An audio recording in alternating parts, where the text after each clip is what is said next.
next on Intimate Portrait.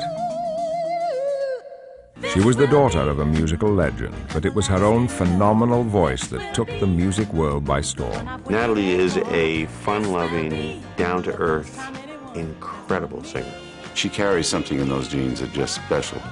Her remarkable vocal skills have delighted audiences for 25 years. She's the very strong and special human being. She personalizes everything she's touched. But a crippling drug addiction nearly put an end to her career and her life. She didn't have the means or the ability, really, even to take care of herself. The music came first, and that's what rose to the top. I'm Patrick Stewart. Join me for a remarkable fable of tragedy and redemption with a princess, her king, and a fairy tale ending. Natalie Cole is going to survive, and so her music's going to live on. Natalie Cole, an intimate portrait, coming up next.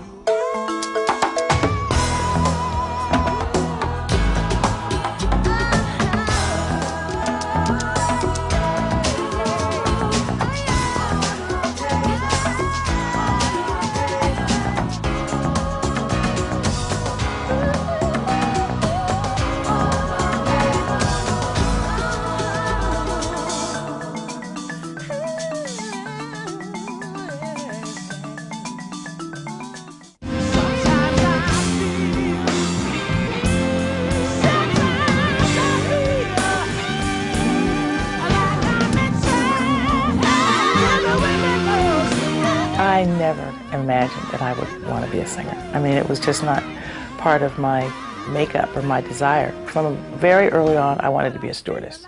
The daughter of legendary singer Nat King Cole and his wife Maria, Natalie Cole was born on February 6, 1950. Nicknamed Sweetie, she was energetic and eager to explore. I was a tomboy. I must have felt that my dad wanted a boy. Natalie was a very rambunctious little girl, always doing something. Not necessarily bad, just always into things. You know, she was just very active. A former singer with Duke Ellington, Maria Cole raised Natalie and her older sister Carol with formal manners, taste, and culture. I looked up to her. She was very much a lady, and she was bigger than life to me, which is ironic because when I think of my dad, I don't think of him the same way. Although outwardly quiet and humble, Nat Cole broke racial barriers in entertainment when he became the first black singer to have his own network TV show. Well, he was really the king. He really was, because he was a wonderful person. He's just such a great musician. He played magnificent piano, as good as anybody could play. He was very friendly. He was very warm. He would hardly turn anyone away, which I know drove my mother absolutely crazy. And I think I got a lot of that in me. I know I do. Nat's considerable talents were always high in demand. As a result, his shows often took him away from his family. I liked everything my dad liked, even if I didn't like it, because he was not around that much. So I would want to get involved in whatever he was doing when he was around so we could spend that time together. The Coles became the first black family to live in the affluent Hancock Park district of Los Angeles.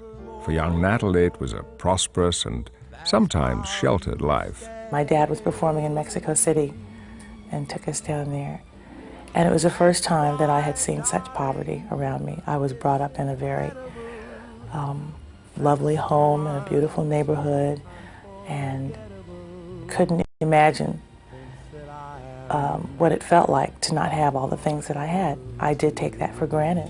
In 1959, Maria and Nat adopted a son whom they named Nat Kelly.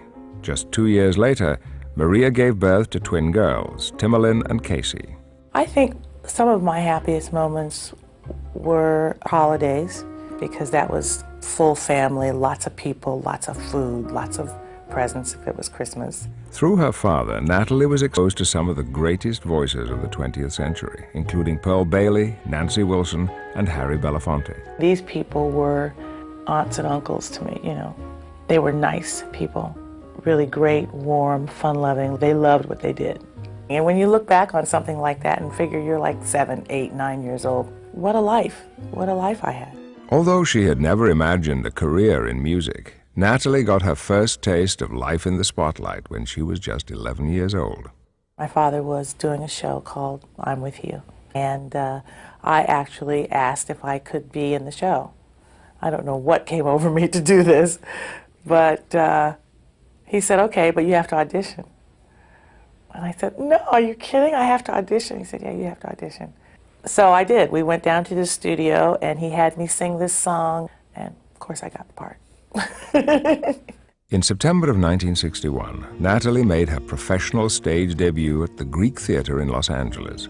Opening night, I was absolutely beside myself with fear. And I said to my dad, I can't do this. I'm going to laugh, because when I'm nervous, I usually start laughing.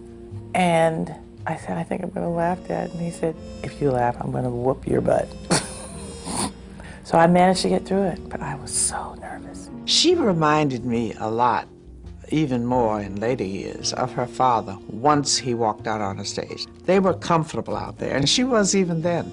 Even though I didn't know then that's what I'd be doing, somewhere it just kind of settled in the back of my brain somewhere. And when it came back, boy, it came back with a vengeance. In the fall of 1964, when Natalie was 14, Maria and Nat enrolled her at the Northfield School for Girls in Massachusetts. The day that I went to register, my father took me. And I was so proud of him. I was so proud to be his daughter. Everyone was, you know, crowding around him, and oh, I was like, you know, the big thing. But that was the last time I saw my father healthy. And when I saw him again, he was very, very sick. He was not the same person. A lifelong smoker, Nat Cole was diagnosed with lung cancer in December of 1964. By February, he was dying. It was a very trying time. He went through a lot of agony, again, because we didn't have the medicine even that we have today. He knew he was dying. It was just a traumatic, devastating time for our family. It was just bad. And 9 days after my birthday, he died. I think her heart was broken, and she didn't get to see him before he died.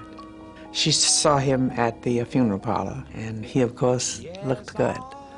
And he had on his tuxedo, and he was Nat King Cole then. On February 18th, 1965, the man with the velvet voice was laid to rest.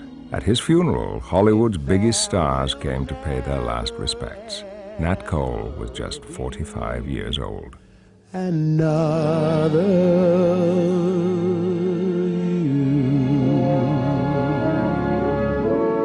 Nat's death immediately threw Natalie and her family into a state of emotional turmoil. It wasn't necessarily the most natural thing for us to get closer. Instead, we kind of, you know, fell apart, grew apart. It was devastating to the whole family. I tried, but it just seems that there was never enough of me. My mother changed.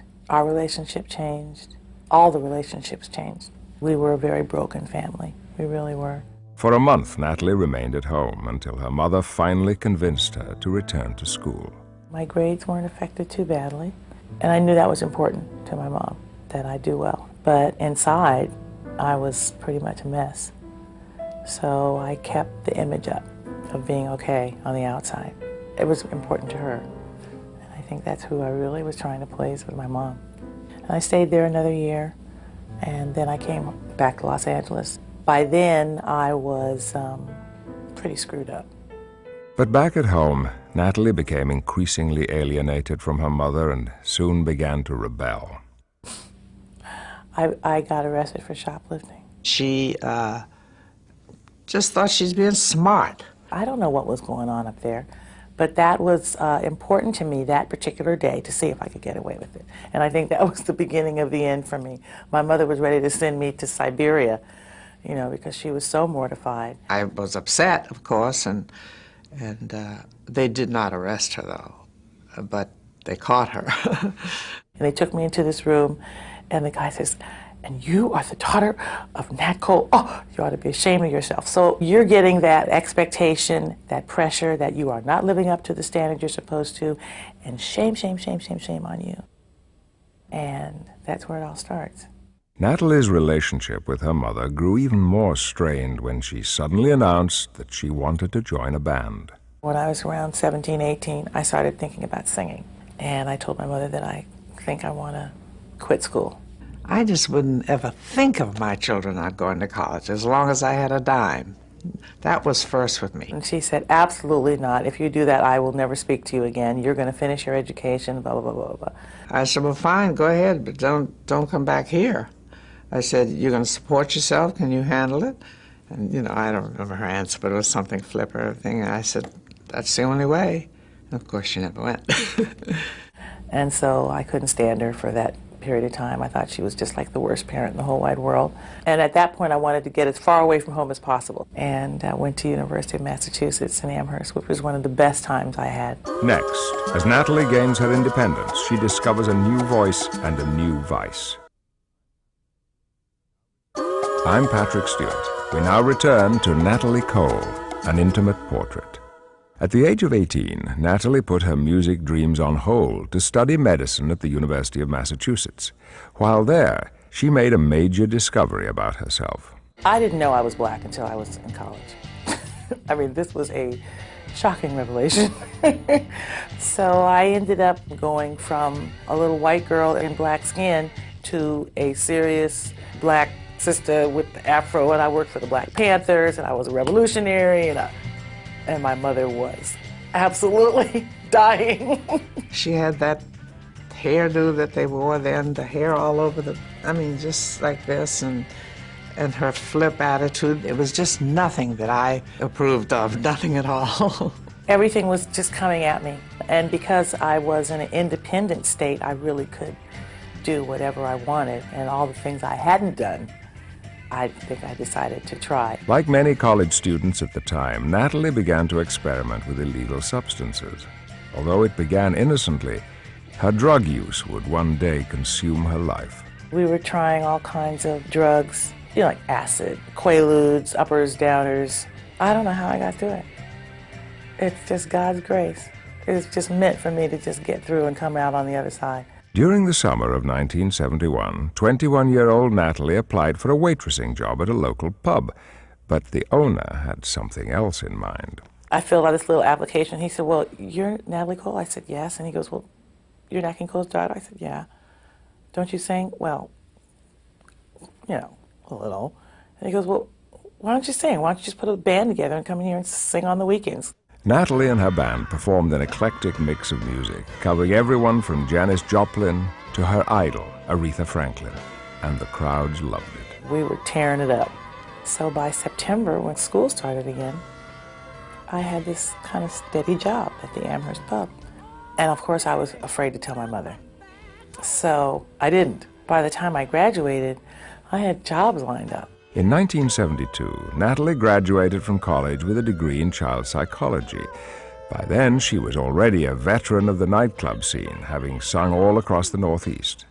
But she often found herself in the shadow of her father's legacy. People knew who I was, and they kept waiting for a song by Dad, and it never came. And there were a couple of times when the person that was hiring me would say, well, don't you sing any of your father's songs? No. Oh, well, why not? And I remember the first time I did do that, and I did Mona Lisa. The whole audience started crying. I was so mortified. I said, that's it. No more Nat King Cole songs for me. And so I didn't for, God, a long time. But as Natalie's singing career continued to prosper, her personal life soon took a shocking turn. I was dating this guy who was a heroin addict, and I didn't know it. Until one day, he was hanging out with a bunch of guys, and they were all sticking needles in their arms. And rather than common sense, rather than, you know, turning around and saying, oh, I don't want any part of it, I like, ooh, what's that? Ooh, I want to see too. And that day was the first time I had snorted heroin, and eventually became addicted within about 6 months. Natalie managed to conceal her heroin addiction and continued to perform in clubs, determined to succeed as a singer. She even consulted an expert, her mother. My mom took me to an agent in New York, and she said, if you're going to do this seriously, then we got to go to the right people. And I tell you, I really worked a lot until I started getting into so much trouble with the heroin that I couldn't do both. At the age of 23, Natalie was arrested in Canada for possession of heroin. Although she was placed on probation, Her drug use continued and her work began to suffer. I was starting to either miss shows, miss planes, or just be so out of it. I even got fired from a job that I was doing in New York because I was not up to par at all. And I remember that I was kind of out of it on stage and kind of like, you know, nodding, and so I got fired. But even drugs couldn't mask the fact that Natalie had real talent. In 1974, she met the songwriting team of Chuck Jackson and Marvin Yancey. It would be the beginning of a long and prosperous partnership. Their biggest dream was to write for Aretha Franklin. And when they heard me sing, for some reason, they heard Aretha. And so all the stuff that they started writing was kind of right down alley, particularly the first song, This Will Be. Jackson and Yancey produced a demo tape of Natalie, which they sent to every label in L.A. But the only door that opened was at Capitol, the house that Nat built. Capitol was the last record label that I wanted to go to because I didn't want to do anything that my father was doing. Ironically, it was the place that ended up saying, you can do whatever you want. We'd just like you to come be on our label. It's natural for a child not to be like their parent. So she broke through as an artist and proved to herself and to her other fellow artists that she was a stand-up singer who could do it.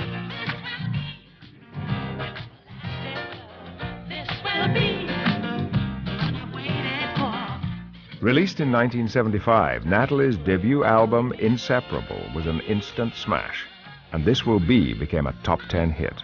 It blew everybody's mind because it was so funky and she had so much feeling, you know. It's a classic, one of those classic kinds of songs. You know, classic Aretha-esque.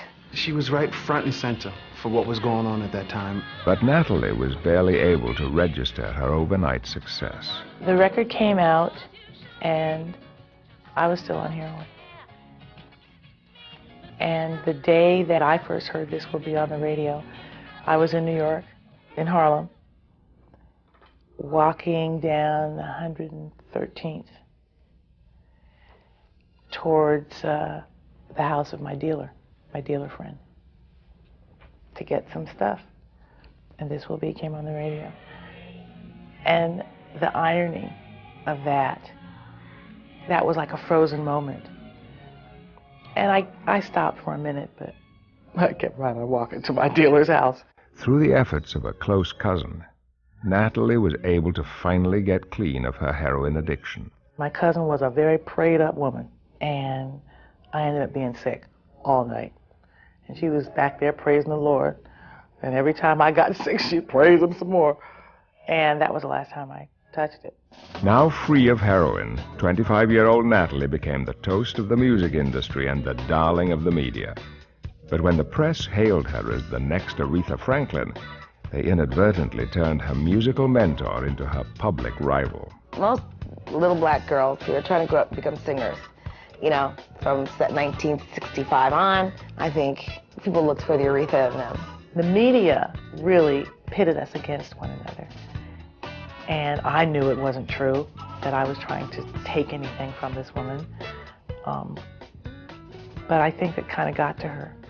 And it affected our friendship for quite a few years. By the end of 1975, Natalie, Marvin, and Chuck were already hard at work writing songs for her next album. Chuck, Marvin, and I formed a really tight, strong, unbreakable relationship with each other. We really just loved each other. We were like brother and sister. But unbeknownst to her, Marvin had a different kind of collaboration in mind. Marvin asked me for a date, a real date. And it was really kind of cool because he waited, I know it was killing him, to wait till we finished this record. And I saw him as a different person, and the next thing I knew, we were really in love with each other. At the 1976 Grammy Awards, all eyes were on Natalie and Aretha, who were competing for the title of Best R&B Female Vocalist. Natalie Cole.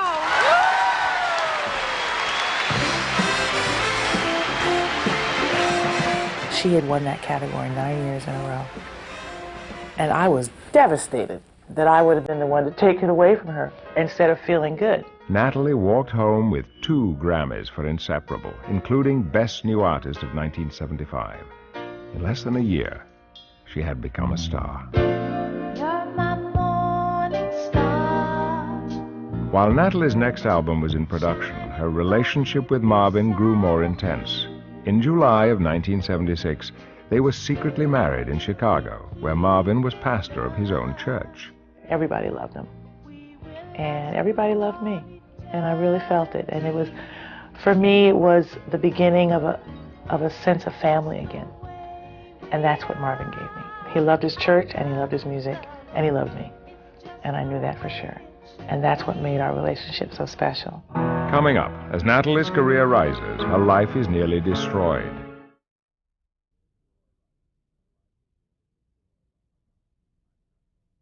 I'm Patrick Stewart. Now back to Natalie Cole, an intimate portrait. In 1977, Natalie was at the peak of her form, both personally and professionally. Her hit song, Sophisticated Lady, earned her a 3rd Grammy Award, and in October, she and Marvin welcomed their first child, Robert Adam Yancey. By 1979, Natalie was earning $100,000 a week in Las Vegas, 4 times what her father had made. And although disco was then topping the charts, she held her own with an impressive string of top 40 hits to her credit. The records being made there then, for the most part, were producers' vehicles, which the singer was just an incidental part of. And then there was Natalie Cole. I didn't make just hit records. I made albums. It was like painting a picture. One song was not the picture. It was always 10 songs at least. That was the complete picture for me. The 1970s were a decade full of excess, and inevitably, the combination of Natalie's fame and wealth led her down yet another path of self-destruction. It would be the beginning of a downward spiral that would nearly destroy her life. I stayed sober for probably almost 40 years.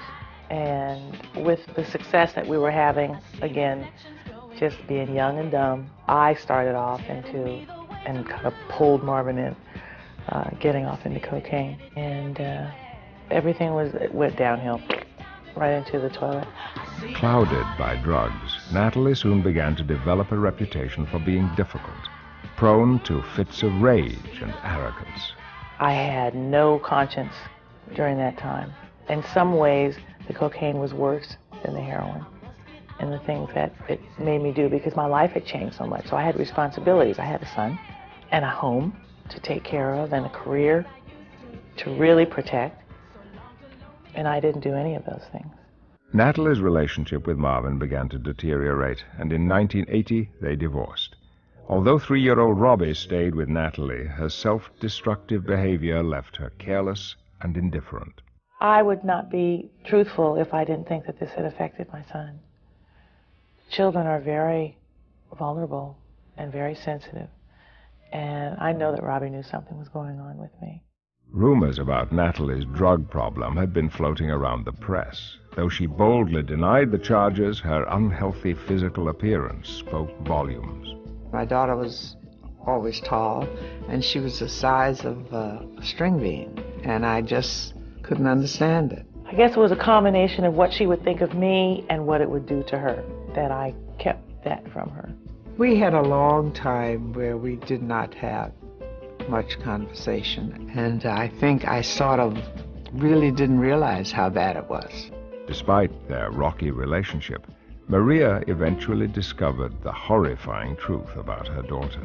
I went up to her house, and I said, "What kind of maid does she have? What are all these straws lying around the house for?" I said, "Everywhere I go there's a straw."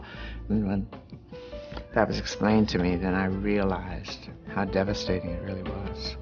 On October 2nd, 1982, Maria Cole petitioned the Los Angeles Superior Court for control of her daughter's estate. Natalie did not object. She had made a lot of money, but it was mostly gone, and she didn't have the means or the ability, really, even at that time, to take care of herself. Pressured by her family to get clean, Natalie entered a drug rehab clinic in October of 1982, but after only a month she left. In interviews, when she told the media that she was finally clean, she was often high on drugs at the time. I remember the night before I did Good Morning America. I got totally blithered. My concern, my last concern was, what about people who might know me being in here? I was in a daze.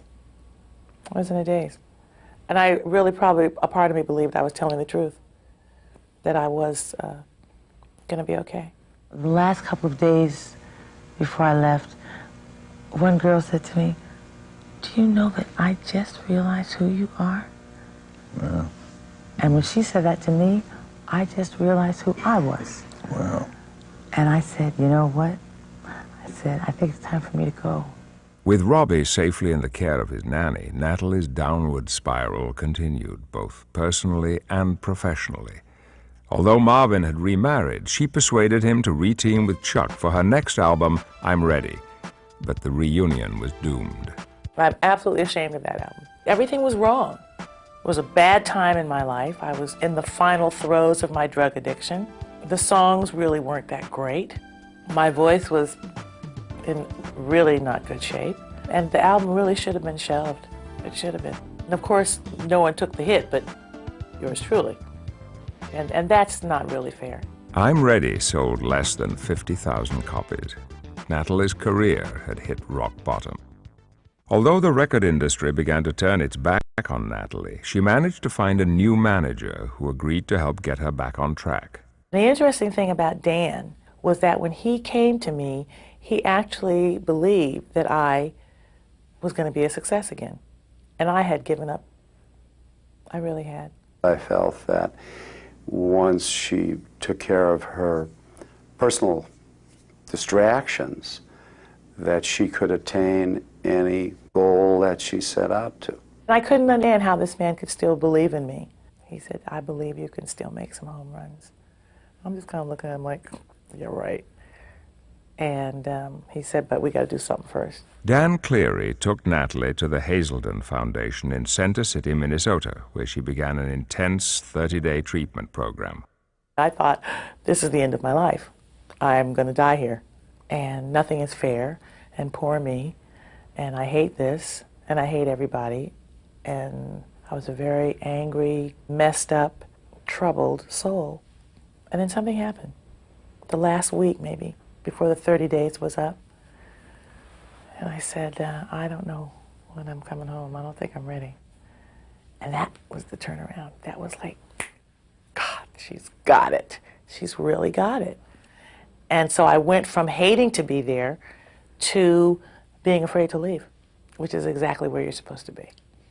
And when I came out in May of '84, it was beautiful. And I felt fat and afraid. Those are the feelings that I had for a long time, but I was sober. And to see the world sober, it was almost like I'd never seen it before. Natalie's 6-month treatment gave her a rare opportunity to really examine both her career and her life. It taught me how to finally do something for me, and not for my mother, not for the legacy of who I was, not for my then fans, not even for my son. I had to do this for me. And it was the first time that I had a chance to really look at myself, and it was the best thing I ever did. It was the best thing that ever happened to me. The best, best, best. I've been sober for 16 years, praise God. But I've still done some stupid things. Now I'm just human. You know, there's a big difference between being human and being addicted to drugs and trying to be human too. So now I'm just a human person making good old-fashioned mistakes. Coming up, Natalie gets her second chance and becomes a musical legend.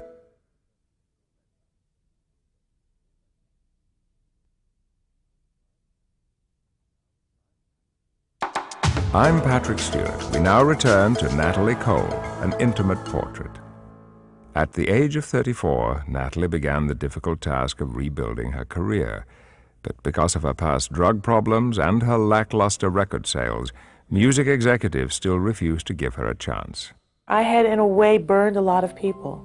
And I think that there was so much disappointment when I lost control that they were afraid to put the effort back in again. They didn't feel that she had the opportunity to make any kind of a comeback, and that her career as a recording artist was over.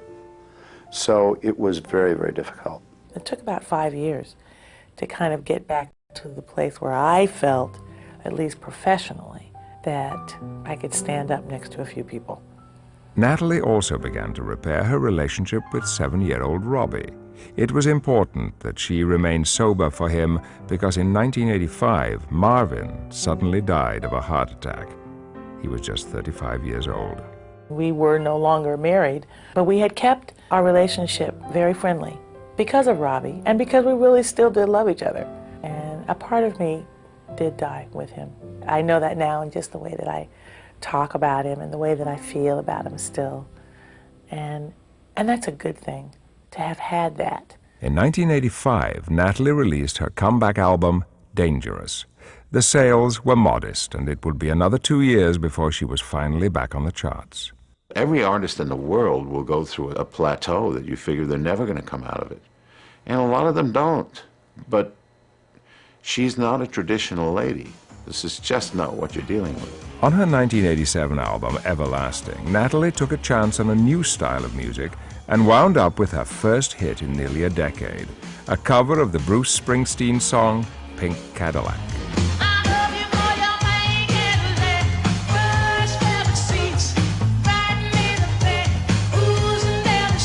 For her second career, for her to take that approach as opposed to more hardcore R&B soulful stuff, you know, was very daring. But once again, that's what makes her persevere. She does what the heart calls out for her to do. I didn't stop taking those risks.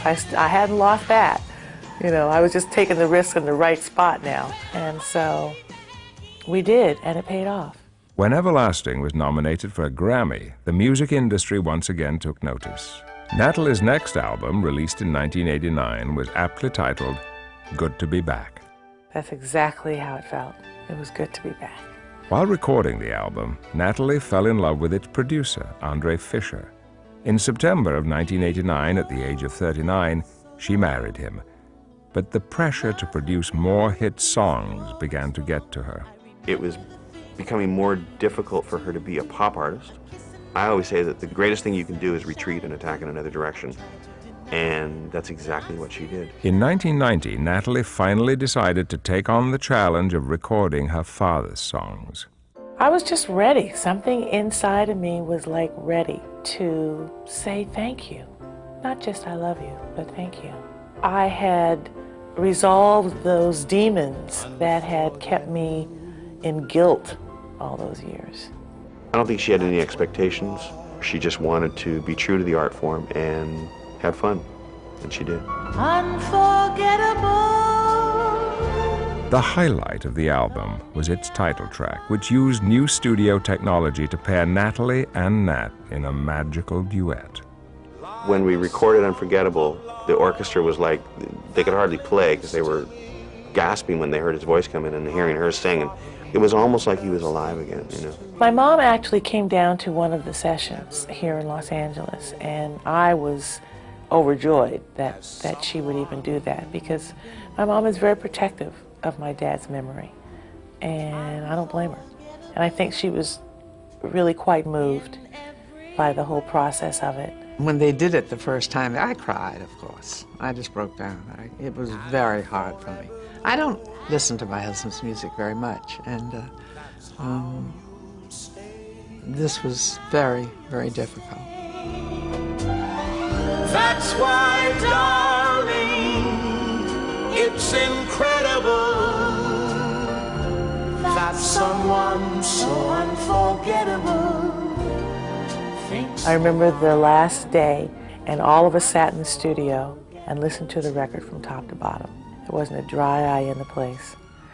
And we all walked out slapping each other's backs and saying, okay, whatever happens after this, we don't care.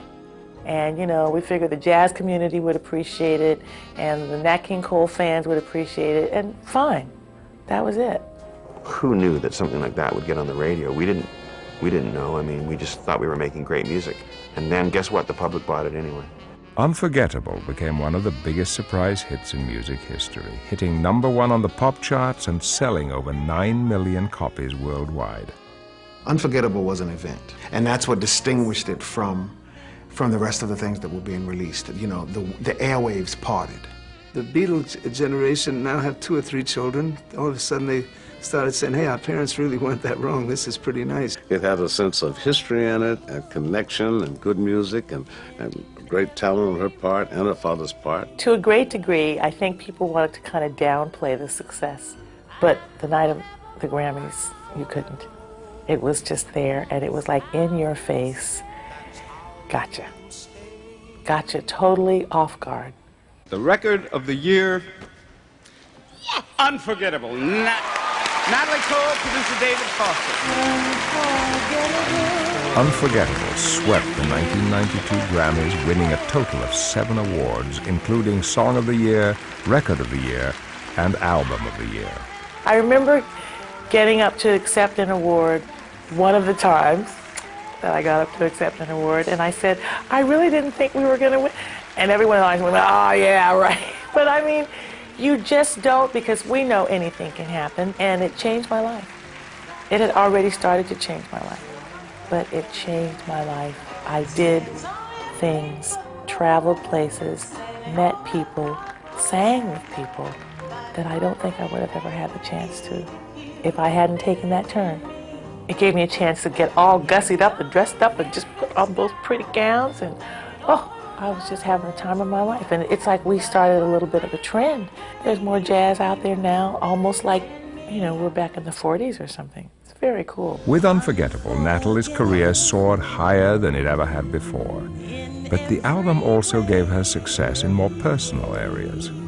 As you get to a certain point, you re-embrace your family in some way, whether you're in show business or not. She did it in a way that a lot of us are not even blessed with, which is to be able to sing about and to her dad.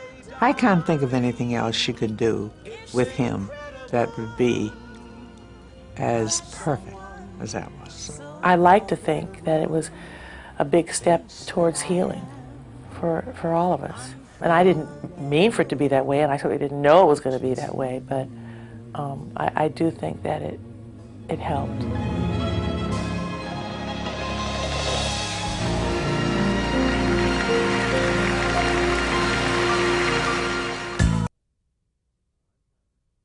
I'm Patrick Stewart. We now return to Natalie Cole, an intimate portrait. I love you. After Unforgettable, Natalie became one of the most revered performers in music, playing to sell-out crowds all over the world. I think the reason that people respond to her is for the same reason that people respond to anybody who expresses himself. It's the honesty behind it. People know she's genuine. She walks on the stage and you know it. At the end of the day, the person, no matter who their parents are, they're going to have to deliver or not deliver. And Natalie definitely delivers. When she gets in front of a microphone, everything kind of slows down and this voice comes out. It's silk. There's just no other way of describing it. But Natalie's triumph came at an unfortunate price. The kind of success that Unforgettable gave to me, as well as to my then husband, Andre, it was a little overwhelming. He wanted very much to win for Producer of the Year, and he didn't get it. And I think it really crushed him. And we were already experiencing problems in our relationship, and that didn't help any. It was a big night. Sooner or later, it just, you know, bit by bit, it just really crumbled. And when it crumbled badly. In 1995, after a turbulent 3-year separation, Natalie and Andre finally divorced. Pick yourself up.